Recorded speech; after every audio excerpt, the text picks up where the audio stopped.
Hey everybody, it's Trigger Bar Philosopher. Welcome back out to the channel. Today we have an exciting episode. We're going to be taking a look at the 460 Rowland, one of the most powerful semi-automatic pistols on the planet. We're going to see if we can shoot it suppressed. And if we do shoot it suppressed and subsonic, do we lose all the power? Well, we're going to be answering those questions today. Let's get to shooting.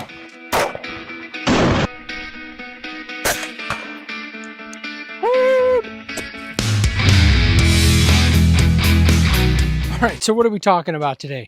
Well, I've got a 290 grain. That's right, folks, a 290 grain projectile. It's loaded about 1,000 feet per second.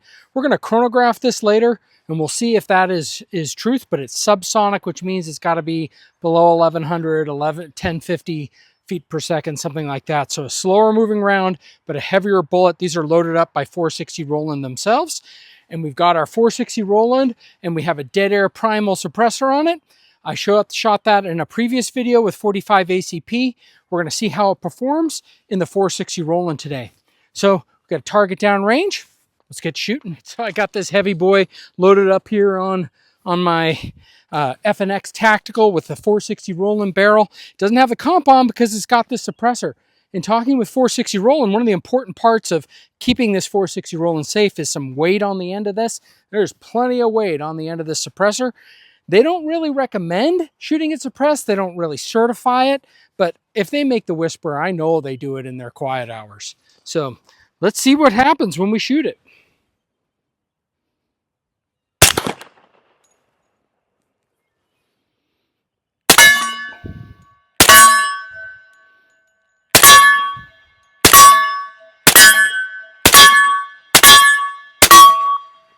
I'm getting smoked out.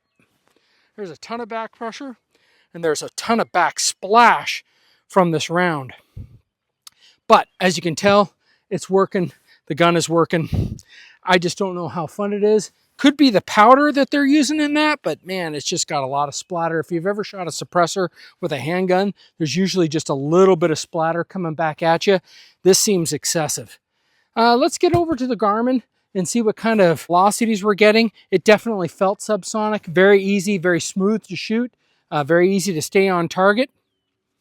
Let's see what kind of velocities we're actually getting with this round. All right, so I'm not really looking forward to the rest of shooting the rest of this video. There's so much splatter back. I think it's unspent gunpowder from this rifle can pushing back pressure in it. But yeah, not super fun, but let's get a few rounds and see what we get with this Garmin. See if it even picks it up.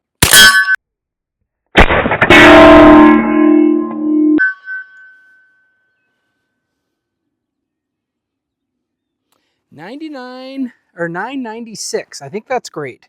I don't know why this Garmin's going slow. 999.2. I said about 1,000. That's pretty close to 1,000.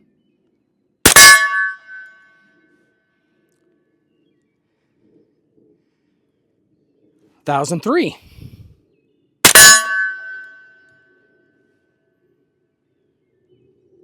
1,011.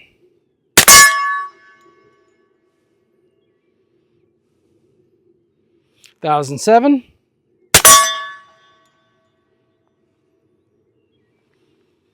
Let's see here, 1,010.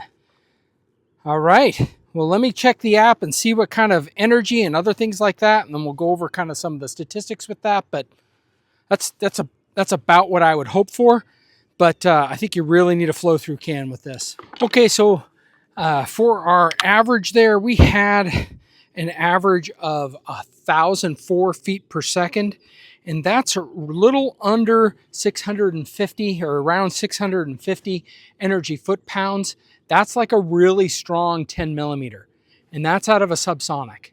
So 650 energy foot-pounds out of something like that, a subsonic type gun, is pretty incredible. Typically what you're going to see out of your 45 ACP is you're going to see something in the round of 300 energy foot-pounds, or maybe even a little less when you have it going subsonic. So a lot of all of 45 ACP, unless it approaches over plus B, is going to be subsonic, which is why so many people like to shoot 45 ACP suppressed.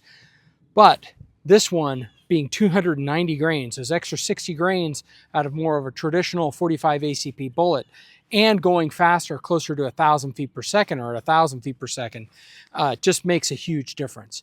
So if you're looking for some type of home defense gun in 45 ACP and you want something subsonic, but you want something that can put a lot of energy down, this is pretty good, but you got to use a dedicated can.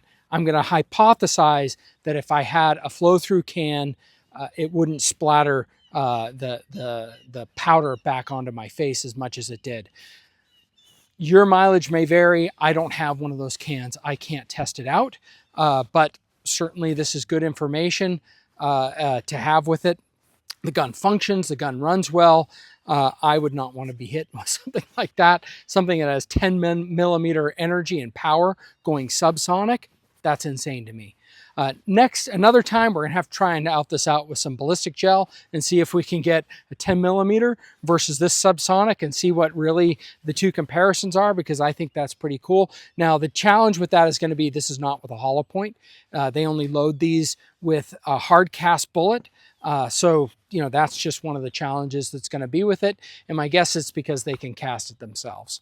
But kudos 460 Rowland, making a powerful subsonic round. Would love to see something like this in a hollow point, but hey, beggars can't be choosers. And let me know what you guys think in the comments below. I'm starting to ramble, so we better close it up. Hope everyone has a great week, and let's get to shooting.